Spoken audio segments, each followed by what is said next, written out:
কাছে বলি, আপনাদের আমরা সমর্থন করি, কিন্তু সমর্থন মানে যা করবেন তাই সমর্থন করব তা নয়। আমরা দেখতে চাই এই কর্মচারীদের জন্য আপনারা কি করছেন। আমরা দেখতে চাই যে এটা ঠিক মতো করছেন। আমরা দেখতে চাই দেশ গড়ে তোলবার জন্যে আপনাদের আরও কি কি কাজ করতে হবে সেটা বলবো, আপনারা করবেন। বন্ধুগণ, আমি আশাবাদী থাকতে চাই এই কারণে যে আমাদের পরাজিত হবার সুযোগ নাই, আমাদের হেরে যাবার সুযোগ নাই।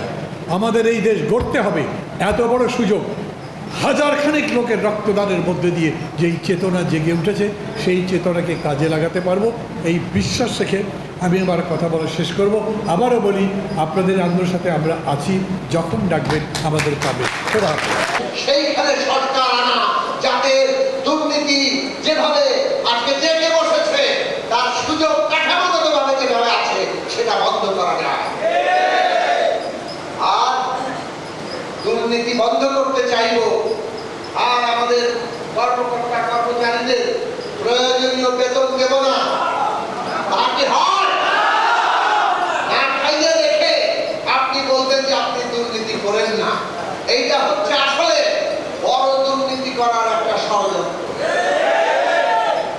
যে বড় জায়গায় আছে কিন্তু বড় রাধব পোয়াল, বড় বড় মাছ, রুই কাতলা, তারা দুর্নীতি করবে, কিন্তু দুর্নীতিটা তারা